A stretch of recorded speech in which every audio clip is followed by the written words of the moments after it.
We have one amazing can of worms for today's episode of the AKAPAD The Film Buff podcast. I'm talking about a 2024 film. The film is called Winner. It's a real life story of a woman whose name is Reality Winner. The crazy part is there is a segment in this movie that you can plug in another film. That film, HBO, Sydney Sweeney, called Reality. These two movies together, Reality Winner. This is the name of the real life girl that leaked some Russian hacking collusion documents.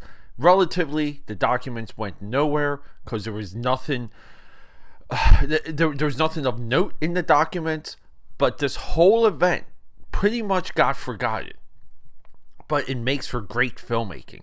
And we have two separate approaches to the same woman, to the same incident, and I love them both. But today we're talking about the movie that's available right now on Hulu with an added subscription. You can also get it on Disney Plus. So let's talk 2024 Winner. It's also got Zach Galifianakis in it, and we love him. Let's go. Quiet on the set. Camera speed. Sound production, take one. Action! Yeah, a little bit of a long-winded intro, AK Patters, because this is exciting. This is a movie, and we can do something with this film that you can't do often, which is, as I said in the intro, we can plug in another movie.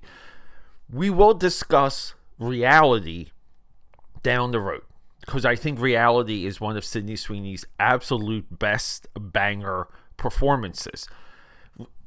In that HBO movie, it is the entire FBI interview. It's essentially the transcript of the FBI interview when they found out that this girl was leaking documents, that this girl printed out documents and mailed them to the news outlets, or just one news outlet.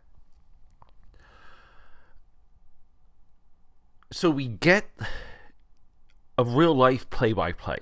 In this movie, they purposely shorten the time of the interview. They give you more detail of this girl's time in prison, what happens to her in prison, what happens to her after prison, how her family shifts and molds around her.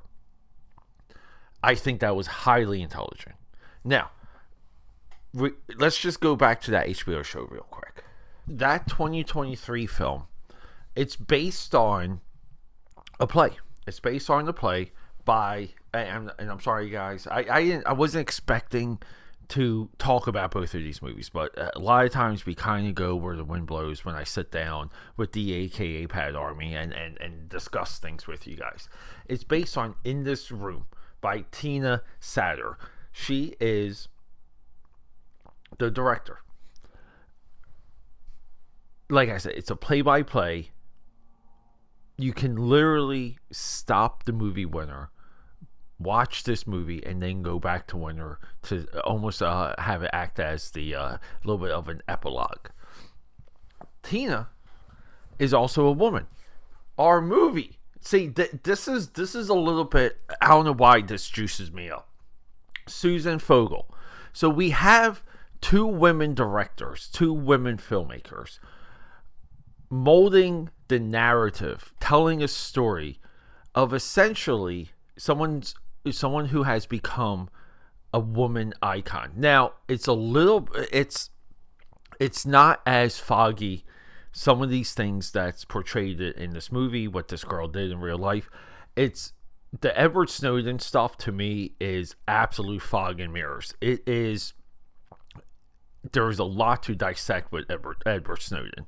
This girl seems, now, and if we just go by the movie, inspired by Edward Snowden, prints out some docs, thinks she's going to change, thinks she's going to be a part of something. She thinks maybe people will be on her side. The only difference is that when she leaks, it's not seismic. It's almost like a nothing burger. But this movie builds the argument of emotionally where she is at the time. You only do this when you're purposeful with it's almost like you're purposeful with the intent. Like, you want the filmmaking process to reveal the intent, and the intent is truth. Now, do I have to research every single little tiny bullet point and detail of this movie to see if it's true, to see if this person said this, and is this casting realistic to that person? I do not, because I feel in historical, like, biographical movies, we have to get the feeling of it. I make this argument with Braveheart, guys.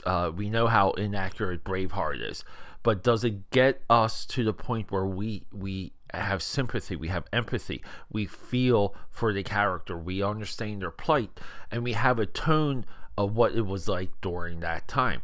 I would say yes. I think this movie is expertly made. According to the Wikipedia, it's a black comedy drama. I would more or less it does kind of deal with death because she's a interpreter. Throughout the movie, she's intercepting drone radio. Like the drones fly overhead, they record things. She interprets them and forwards them to forward command.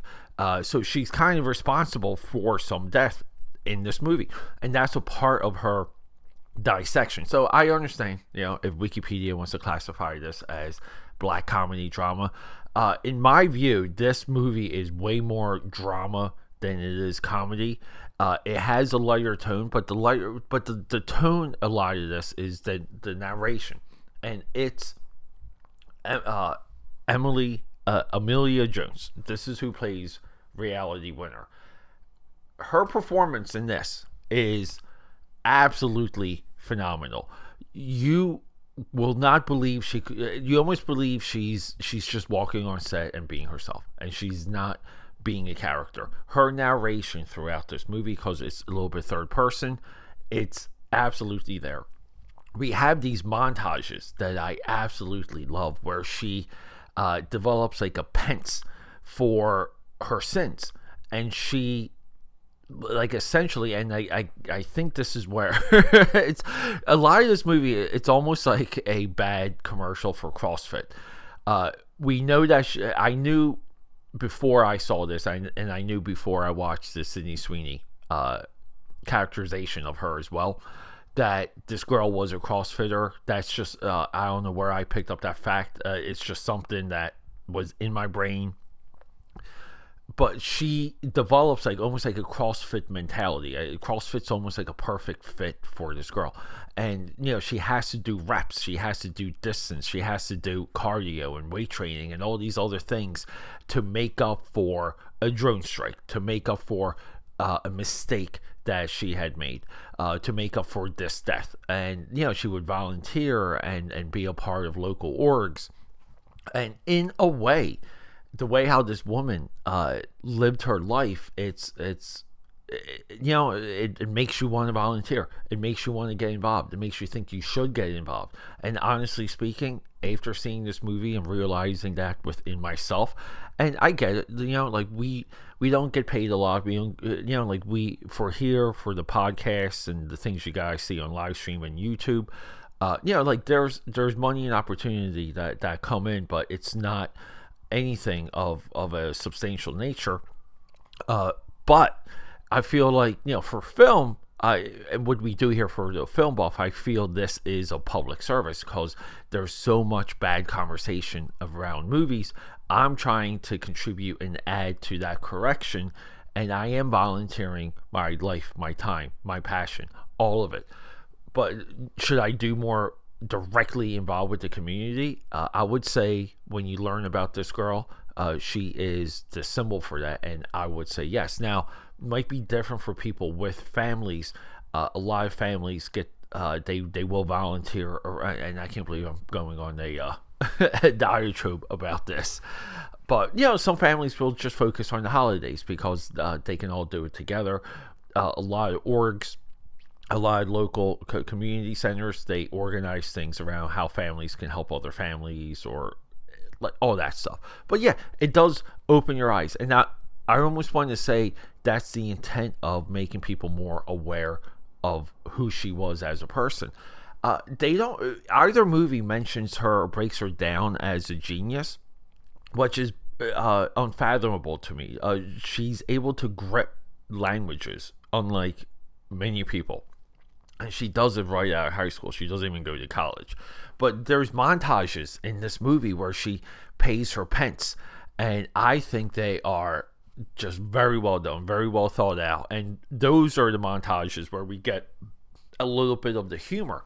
But we also get this slow dissection of her life where she loses a grip. And it's not so much her losing a grip. It's everything around her slipping, and she kind of spirals from it. And it's difficult to hit that home. I felt like you feel for the character. You feel with Winter, with reality, as this is happening.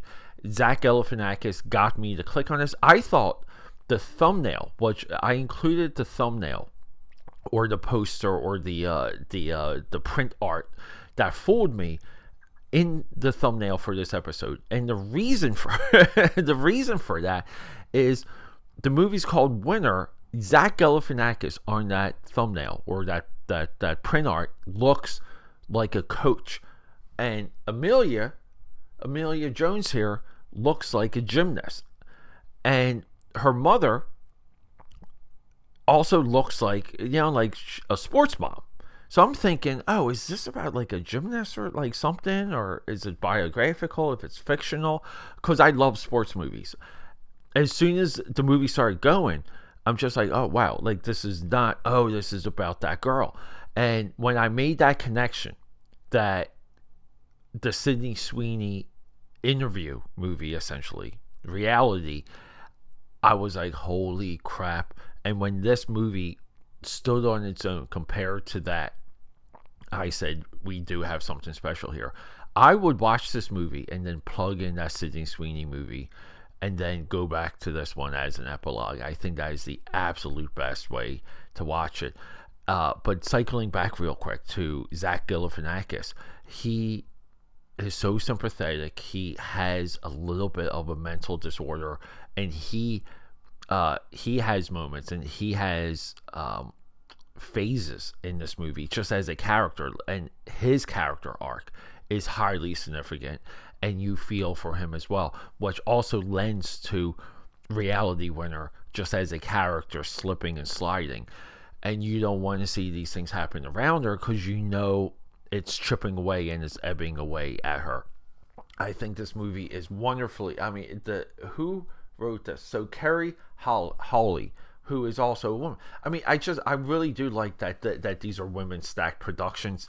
I think this is something people needed to see for quite some time. And I'm not being feminist and I'm not being progressive or liberal. God knows, I really don't identify with that stuff.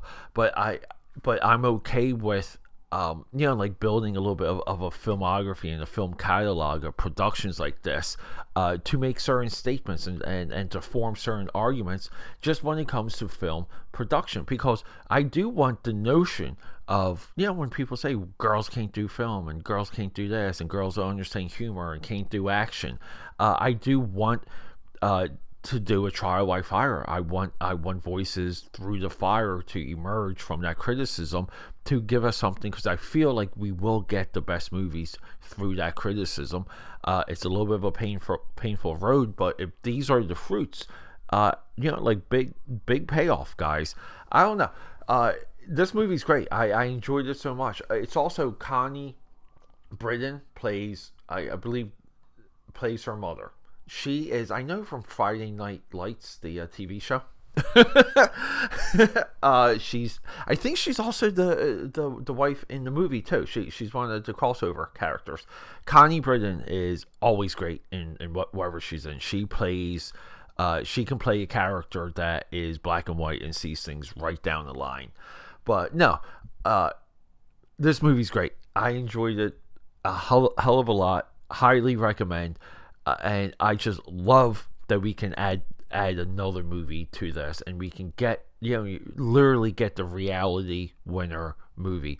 And I do feel like outside of committing treason and leaking government secrets, you can put lives at risk, okay? And clearly she didn't understand what she leaked. because it was inconsequential. But every other aspect of her life, I believe, is truly admirable and is a little bit of a path for all of us to follow. AKA Powders, I love you. Rock and roll. Okay, that's a wrap.